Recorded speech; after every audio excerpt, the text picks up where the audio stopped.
This can't be. 2 years we've been waiting for this. For this moment right here. Look at this place. Everything else here is abandoned, forgotten. But you. I'm gonna really miss this world. Hopefully I'll get to see it again someday. And whatever happens next, well, that'll just be history. To begin, I picked the strongest loadout that I could possibly think of. Nightmare mode was going to be the hardest mode that I've ever played, so I didn't hold back at all, taking a loadout that covers all bases, but as we'll see later, that wouldn't even matter. In order to play Nightmare mode, you have to use the matchmaking system that is found on the left side of the screen. I queued in solo and was greeted by 4 new custom maps exclusively made for Nightmare mode. My plan was to initially play on the easiest one of them, Finality, knowing that Nightmare mode was going to be as hard as it is. I loaded into the map and was greeted with 5,000 base health and over 12,000 starting cash. Even crazier though is that there is going to be an even harder mode than this, probably because the new towers that TDX added can do some insane damage. Regardless, I placed down a bunch of golden mobsters and saved a little bit of money on hand in case there were flying enemies so that I could afford an AA turret, but after I only noticed normal enemies, I'd get down a railgunner to help take care of them. I set the railgunner to strongest, and with this I was able to get past the first 2 waves. But at this point I also realized this map isn't as good as I thought. All the good spots would be at the back of the map, and I really didn't want to sit here and wait for all the enemies to get way back there, so I switched maps. The easy map was much more like what I was looking for. It had many great bends and was going to be amazing for the loadout that I was bringing. Now I start the run the same way with a bunch of golden mobsters upgraded to the 2nd level on their bottom path. This makes me money every time these mobsters shoot and reload, and then I also get a railgunner set to strongest to help me deal with the amount of enemies that are coming out. The mobsters are going to be my main money makers this game, while the railgunners and golden juggernauts are going to be the heavy damage dealers, with a medic to help heal the towers, expecting that I'm probably going to be losing a lot of stuff later. Anyways, the mobsters make me enough money for me to be able to afford a DJ, which is fantastic because it's going to be able to discount my towers. There also comes out an extremely strong stealth enemy on wave 3, but thankfully golden mobsters are able to see hiddens by default. On wave 4 come out the flying enemies that I was expecting, so I get an AA turret relatively far out and I set it to random. On wave 5 we have some heavy titans, which while they would normally be difficult, starting off with so many golden mobsters gives me enough money to really not have to worry about them at all. I upgrade my DJ to level 4 and then proceed to get down a golden juggernaut, which was certainly a good idea because the amount of enemies on the wave was probably going to be too much to handle otherwise. I can then also afford a max level DJ, which is going to make my stuff significantly cheaper and just in time too for the chariot. This thing has 2000 HP, and although I thought it was going to be difficult, it turned out to be pretty easy. But what I didn't realize was that the chariot places down these little turrets. The one near my DJ was not a problem, but the one that I didn't notice was further back, and it was actively shooting my DJ. Before I could even notice, my DJ was dead. Now, thankfully, again, because this map is so great, the units that the golden mobsters spawned were stacking up at the first bend, which gave us enough damage to push back the enemies all the way to the front and finally be able to kill that little turret. On wave 9 would come out a super fast flying pilot, but thankfully my AA turret and my golden mobster, now that it was level 3, were able to shoot it down just in time. But the revived smasher, this was going to be a problem. It had a smash attack that it did right in the middle of my defense and killed every low HP tower that I had. That's pretty much all of my mobsters dead right there. Now, if you noticed, when the mobsters died, I made a bunch of money. And this is because mobster has a passive ability to make back money when your towers die. This is why mobster is probably the best tower you can possibly bring for nightmare mode, let alone the fact that it just makes so much money anyways. The medics would end up healing all of the towers that were low, so by the time the revived smasher used his attack again, nothing was going to die this time. Now, if you also notice, there's a dollar sign above the smasher's head. This is because the level 3 golden mobster has an ability to put a bounty on enemies to make extra money based on how much max HP they have. If an enemy has 100,000 HP, you can make up to an extra 50% of their HP in money once you kill them, pretty much meaning you'll just get an extra 50,000 just like that. There was also some jumpers that were getting ahead, but because the map was long, these guys were not going to make it far. There's also a chariot turret that was far back that was messing with my defense, since a chariot turret that's shooting your towers doesn't just damage them, it also makes them significantly weaker. So I set my golden juggernaut on last in order to take care of it, and I ended up killing a second one, which I didn't even realize was there, but now my golden juggernaut could return to full power and destroy the rest of the enemies that were remaining. I'd place down the rest of my golden mobsters because I wanted to make as much money as possible from their reloads, and then I got a second level 3 golden mobster and started using both of their abilities on all of these lurches to consistently make extra money. Wave 12 had a ton of stealth jumpers which looked like they were going to overrun me, so I placed down a second DJ and upgraded it to top path, which gave me an ability which I used to buff the fire rate of all of my towers and take this wave out. The next wave would come out a thumper, which is just basically a big jumper, so I made sure to immediately use a mobster ability on it, and from there it was an easy kill. Wave 14 would send out a ton of super heavy titans, which were basically just free money since they have so much HP and I could consistently use my mobster abilities on them. This wave alone brought me up to $65,000, and I would immediately spend some of that by upgrading my medics, because these flying rushers, they would end up damaging our towers every time we killed them. I would also just start upgrading more golden mobsters, because the higher level the golden mobster is, the more cash per reload they make,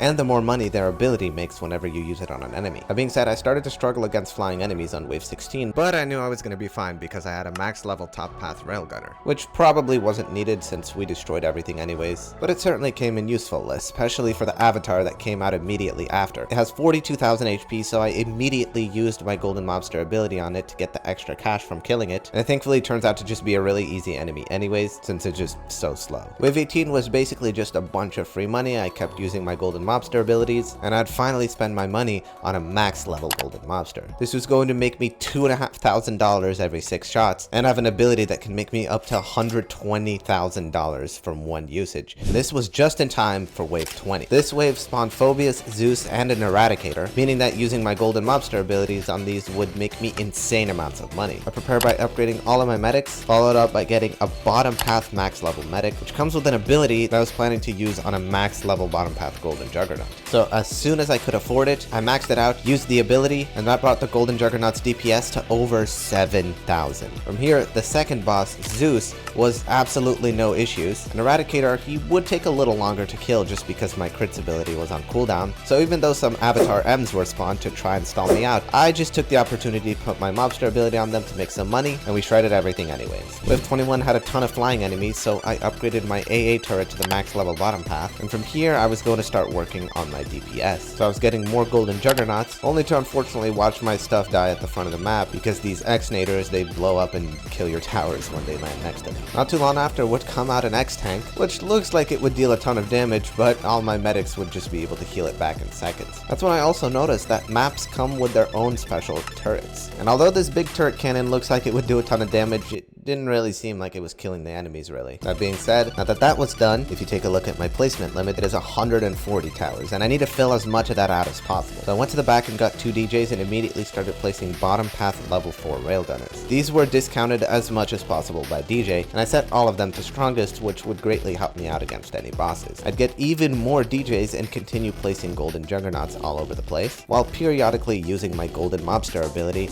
in order to get some cash off of these higher HP enemies. Additionally, I'd need to start getting a ton of medics in order to boost my DPS as much as possible later, and obviously heal my stuff. And I end up getting some more golden monsters back, this time set to top path, just to squeeze even more damage out of them. On wave 26 would come out an Eradicator Mark IV. This guy usually comes out on endless mode on wave 50, and now he's coming out at basically half the waves. This gives me much less time to prepare, but using my medic abilities and my DJ, we end up overclocking our defense to do tens of thousands of DPS. As it turns out, this guy ends up being no problem. From here, I continue placing as many golden juggernauts as I can, while the waves keep sending out a ton of filler enemies to provide me with a ton of money, which is something I was certainly going to be needing. At this point, I've also filled out so much of the map that I go near the front of the map just to get more DJs and place yet even more golden juggernauts just in time for a destructor. I once again use all of my medic abilities on my golden juggernauts, and we start doing absolutely insane damage to the destructor. At the same time, we start killing off of the X-drone. This is a flying enemy that is getting ahead right now, and what's dangerous about it is that when it dies, it falls and kills any towers near it. So I had to use a top path medic ability on the golden juggernaut right next to the path, which completely shielded it from taking any damage, and thankfully allowed it to survive. I now rebuild any defense that was killed off, as I now had yet another destructor to deal with and a bunch of other enemies alongside it. Another VX drone would end up dying near my stuff, but this time I was unfortunately unable to save my DJ, but that wouldn't really matter because all the other DPS that we had on this map was more than enough to take care of the second destructor. I'd rebuild rebuild my DJs, and now it was back to placing as much defense as I could. The wave structure was really easy. Even the giant rush of hordes that came out on wave 33 stood absolutely no chance, despite me having no crowd control in my loadout. Wave 35 was our next boss. The Eradicator Mark 1 combat would enter the battlefield and begin by immediately beaming the crap out of one of my golden juggernauts. And although it may look like we're about to destroy him at the front, if you've ever went up against him before, you'll know that he has a second phase. So he pops his shield, regains all of his HP, and now starts getting a ton of support from heal drones and all these other flying rocket drones that get in the way. Now, due to my medics, not much actually ends up dying, so I rebuild some of the DJs that ended up dying off, and we end up moving on pretty much unscathed. Now comes wave 37. This wave is a whopping 9 minutes long, and I was going to use this time to get as much defense placed down as I possibly could. I ended up filling as much spots as I possibly could, and I thought I was out of space, but then I tried to place down a golden juggernaut on the right, and it turns out you can actually place the towers higher up. So I'd end up placing a bunch of top path golden juggernauts because these have more range, and I'd go over to the other side and do the same. Behind those, I would end up getting railgunners because they have even more range, and this is when wave 37 would start actually showing its colors. You'd spawn out these Jaegers, or Jaegers, I'm not exactly sure how to pronounce it, which do a ton of damage. You can see one of those managed to sneak an attack off that killed a bunch of my golden juggernauts at the front. Thankfully, we killed them fast enough for them to not be able to continue attacking our stuff, and if all that wasn't enough, wave 37 ends off by sending out some nuclear tanks, which when they die, they absolutely decimate all the towers in the radius around them. So now I had even more golden juggernauts to rebuild, but while I was focused on that, wave 39 would send out an infinite amount of flying enemies. I started using my crits abilities on my mobsters in order to try and get some more damage out, and I thought I was going to be completely dead, but we somehow managed to tank one of the flying enemies, at which point I realized it's probably a good idea to check if I can place more AA turrets, and sure enough, at the very back of the map, you could place more AA turrets. So I started spamming as many Patriot turrets as I could, but at this point, it was too late. This wave caught me off guard, and I ended up taking my first defeat. I ended up returning back to the same wave, and I made sure to spam the absolute crap out of the back of the map with Patriot turrets, which, as you can see, were doing some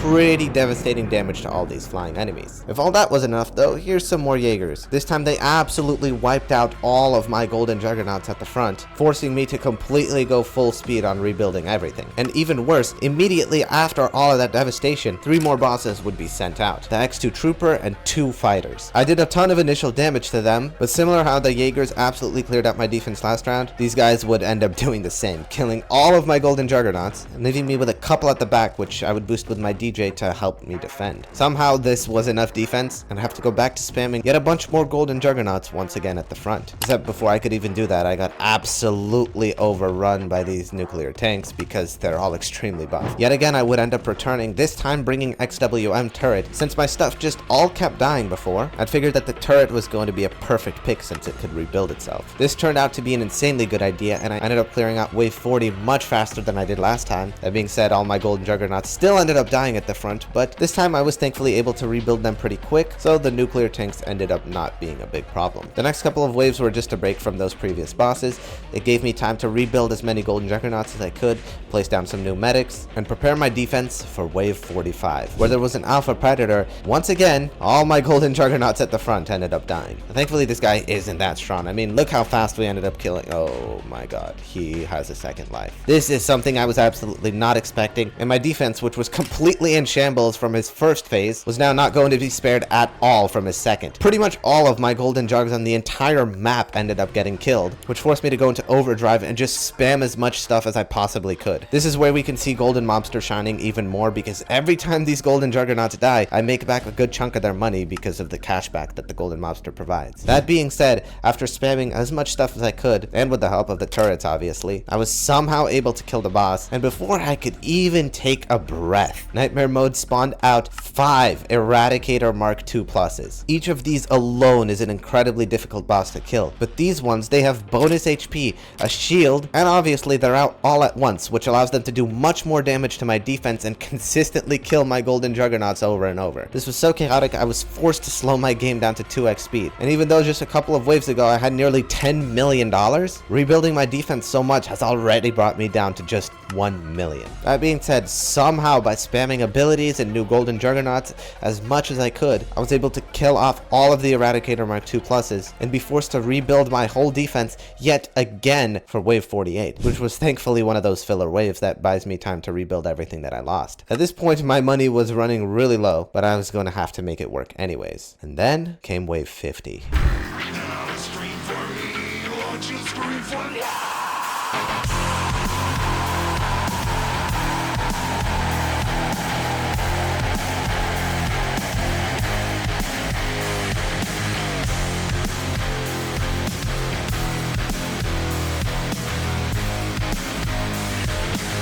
Yeah, this wave was absolutely impossible. The Emperor would start pushing far back on the track. At this point, I hadn't realized that I wasn't going to die to it, so I was just standing here contemplating how this boss is about to make it to my exit with almost 20 million HP to spare, thinking that I was going to need some of the new towers in order to beat it. So I stand here and watch this thing rush to my exit and then teleport back to the front of the map. This changes everything. This doesn't actually mean I have to kill the boss before it reaches the end. I just have to kill it before it has a chance to do 6 of its time stop attacks in order to drain all of the HP that I have. So I started trying to rebuild my defense as much as I could, but then I ran out of money. This boss giving itself a million shield consistently makes it absolutely impossible for you to make money off of it unless you have enough DPS to kill the shield. But since all my stuff died already, all I could do was sit here and watch as this boss would continue circling around, destroying every little bit of defense I had left until I had no choice but to succumb to my defeat. Realizing that solo would need some insane micro, since I'd have to meticulously farm my golden mobster abilities to make as much money as possible, on top of having to rebuild my defense even faster,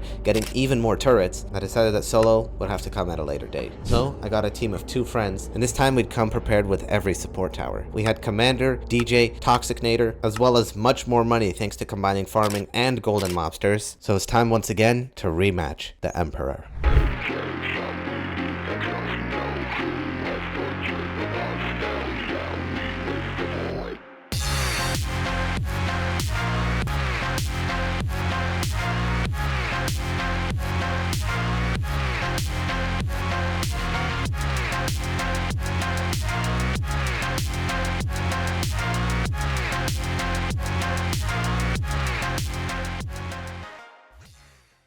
That was Nightmare Mode. Although we may have defeated the Emperor, and it wasn't really all that hard in a trio, we already know that this is not where the journey ends. This is only the beginning. This guy was merely a warm-up for what's coming in the future, and I'll be excited to see you then as well. This video took many attempts and a lot of effort, so do your part. Like, subscribe, use StarCode, check out my hat and Discord server in the description, and I'll see you for Ultra.